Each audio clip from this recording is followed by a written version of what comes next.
What if I told you that most first-time buyers in the UK are losing thousands of pounds before they even get the keys to their first home?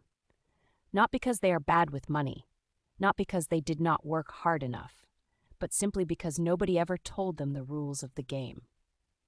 Buying your first home in the UK is one of the most exciting things you will ever do, but it is also one of the most expensive processes in the world. And it is filled with traps, hidden costs, and decisions that can haunt you financially for years if you get them wrong. I have seen people lose their dream home at the last minute. I have seen buyers pay tens of thousands more than they needed to. I have seen first-time buyers get approved for a mortgage and then rejected 2 weeks later because of one simple mistake they did not know about. And every single one of these situations was avoidable. So in this video, I am going to walk you through the 5 biggest mistakes that first-time buyers in the UK make, and exactly how to avoid every single one of them. If you are planning to buy your first home in the next 1 to 3 years, this video could genuinely save you thousands of pounds. Stay with me. Welcome back to the Finance Vault, the channel where we break down real UK money talks in a way that is simple, honest, and actually useful for everyday people. If you are new here, welcome. We talk about everything from mortgages and ISAs to savings, tax, and building long-term wealth in the UK. Hit that subscribe button so you never miss a video.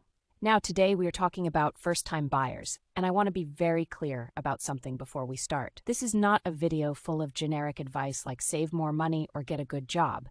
This is specific, practical, UK-focused information about the exact mistakes that are costing first-time buyers thousands of pounds right now in 2026. Let us get into it. Before we get to the mistakes, let me give you a quick picture of where things stand in the UK property market right now, because context matters enormously here. House prices in the UK have remained stubbornly high, despite higher interest rates over the past few years. Most experts are predicting modest house price growth of around 1 to 5% in 2026, with London and the South East potentially seeing slower growth than other regions like the North and Midlands. Mortgage rates are sitting above 4.5 to 5.5% for most fixed-rate deals right now, depending on your deposit size and credit profile. That is significantly higher than the rates people were getting just 3 or 4 years ago. And the competition for properties in many parts of the UK remains fierce. Good properties in desirable areas are still receiving multiple offers and going above asking price in many cases. So this is not an easy market, but it is absolutely still possible to buy your first home and do it smartly. You just need to go in with your eyes open and avoid the mistakes that so many first-time buyers make. Starting with mistake number 1. Mistake number 1 is probably the most common and most painful, underestimating how much buying a home actually costs beyond the deposit. Most first-time buyers spend years saving for their deposit. They hit their target, they feel ready, and then they get blindsided by all the additional costs they did not budget for. Let me walk you through what those costs actually look like. Solicitor or conveyancing fees. You will typically pay between £1,500 and £3,000 for a solicitor to handle the legal side of your purchase. This is not optional. You cannot buy a home without one.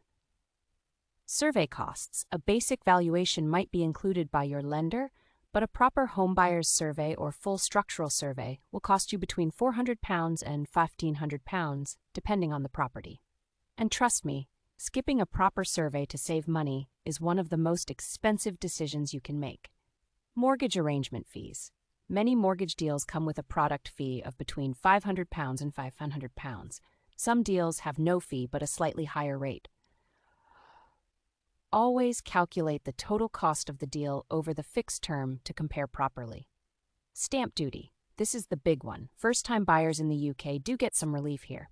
As of April 2025, first-time buyers pay no stamp duty on the first £300,000 of a property's value, and then 5% on anything between £300,000 and £500,000. Above £500,000, the standard rates apply. But this relief changed in April 2025, so make sure you know the current thresholds when you are buying. Moving costs. buildings insurance, and the cost of any immediate work on the property. All of these add up. In total, on top of your deposit, you should budget for an additional £5,000 to £15,000 in buying costs, depending on the property price and location. If you have not budgeted for this, you need to go back to your savings plan right now. Mistake number 2 is leaving your mortgage preparation too late. And this one catches so many first-time buyers completely off guard. Here is what most people do. They find a property they love, they put in an offer, the offer gets accepted, and then they start thinking about their mortgage. And that is completely the wrong order. Before you even start seriously viewing properties, you need to get a mortgage agreement in principle. This is sometimes called a decision in principle or a mortgage in principle. It is a document from a lender that confirms they are willing to lend you a specific amount based on your income and credit profile. Why does this matter so much? Because in a competitive market, many estate agents and sellers will not even take your offer seriously without one. And more importantly, it tells you exactly what budget you are working with, so you are not wasting your time viewing properties you cannot actually afford. To get a good mortgage deal as a first-time buyer, you need a clean credit history, stable income, ideally from employment rather than self-employment if possible, low outstanding debts, and ideally, no recent missed payments or defaults on your credit file. Check your credit score on Experian, Equifax, or Credit Karma right now, not next month. Now, give yourself time to fix any issues before you apply. And again, use a mortgage broker, not just your bank. A broker will look at your full situation and find you the best deal available across the entire market. Mistake number 3 is one that costs first-time buyers in the UK thousands of pounds every single year, and it is completely avoidable. It is ignoring the lifetime ISA. If you are between 18 and 39 years old and you are saving for your first home in the UK, you should almost certainly have a lifetime ISA, also known as a LISA. Here is how it works. You can put in up to £4,000 per year into a lifetime ISA. The government then adds a 25% bonus on top of whatever you put in, every single year. So if you save £4,000, the government gives you £1,000 for free, just for saving for your first home. Over 5 years of saving £4,000 per year, that is £5,000 in free government money added to your deposit, on top of whatever interest or investment growth you have earned. There are some rules. You must be a first-time buyer. The property must cost £450,000 or less. And you must have had the LISA open for at least 12 months before you use it to buy. If you withdraw the money for any other reason, you pay a penalty that actually costs you more than the bonus you received. But if you are genuinely saving for your first home and you qualify, not having a lifetime ISA is simply leaving free government money on the table. Open one today if you have not already. Mistake number 4 is skipping or downgrading your property survey to save a few £100s.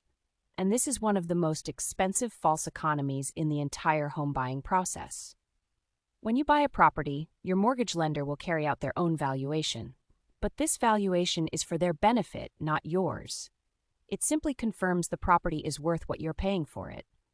It does not look for structural problems, damp, roof issues, electrical problems, or any of the dozens of other things that could cost you tens of thousands of pounds after you move in. There are 3 main types of survey in the UK. A condition report is the most basic and cheapest, at around £300 to £400. It is really only suitable for brand new or very recently built properties.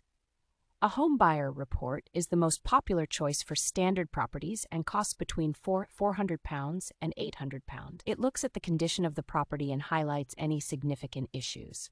A full structural survey or building survey is the most comprehensive and costs between £600 and £1,500. This is recommended for older properties, listed buildings, unusual constructions, or any property where you have concerns. Here is a real example of why this matters. Imagine buying a property for £280,000, skipping the proper survey to save £500, and then discovering 6 months after moving in that the property has serious subsidence or a roof that needs complete replacement costing £20,000 or more. It happens. more often than you would think. A few £100 for a proper survey is one of the best investments you can make in the entire home buying process. Do not skip it. And mistake number 5 is one that genuinely shocks people when it happens to them: making significant financial changes after your mortgage has been approved but before your purchase completes. Here is something most first-time buyers do not know. Your mortgage offer is not a guarantee that the money will be there on completion day. Your lender can withdraw or amend your mortgage offer if your financial situation changes between approval and completion. And the buying process in the UK takes time. From offer accepted to completion, you are typically looking at 8 to 12 weeks on average, and sometimes much longer. A lot can change in that time. So what kind of changes are we talking about? Changing jobs or going from employed to self-employed during this period is a serious red flag for lenders. Even if your new job pays more, lenders want to see stability. Taking out new credit, a new car on finance, a new credit card, a buy now pay later agreement, all of these show up on your credit file and can change your debt to income ratio enough to affect your mortgage offer. Missing any payment on a credit card, a phone bill, a utility bill during this period can damage your credit score at the worst possible moment. Making large unexplained withdrawals or deposits in your bank account can also raise questions during the final stages. The rule during your buying process is simple: keep everything stable. No new credit, no job changes if you can possibly help it, no large unexplained transactions, just steady, clean financial behavior from offer to completion. Before I wrap up, I want to give you one quick bonus tip that most first-time buyer videos never mention. Once you have had an offer accepted, instruct your solicitor immediately and respond to every request from them as fast as humanly possible. The number one reason property sales fall through or get delayed in the UK is slow communication between buyers, solicitors, and lenders. Be the buyer who responds within 24 hours every time. It keeps the process moving. It keeps the seller happy, and it reduces the risk of something going wrong before you get to completion. So let us recap the 5 mistakes that are costing UK first-time buyers thousands of pounds. 1. Underestimating the true total cost of buying beyond just the deposit. 2. Getting mortgage ready too late and not having an agreement in principle before you start viewing seriously. 3. Not using a lifetime ISA and missing out on free government money. 4. Skipping or downgrading your property survey to save a few £100s. 5. Making financial changes during the buying process that can put your mortgage offer at risk. Avoid these 5 mistakes, and you are already ahead of the majority of first-time buyers in this country. If this video helped you, please give it a thumbs up. It genuinely makes a difference to this channel and helps us reach more people who need this kind of honest, practical advice. Subscribe if you have not already, and leave a comment below. Are you currently saving for your first home? Let me know where you are in your journey. See you in the next one.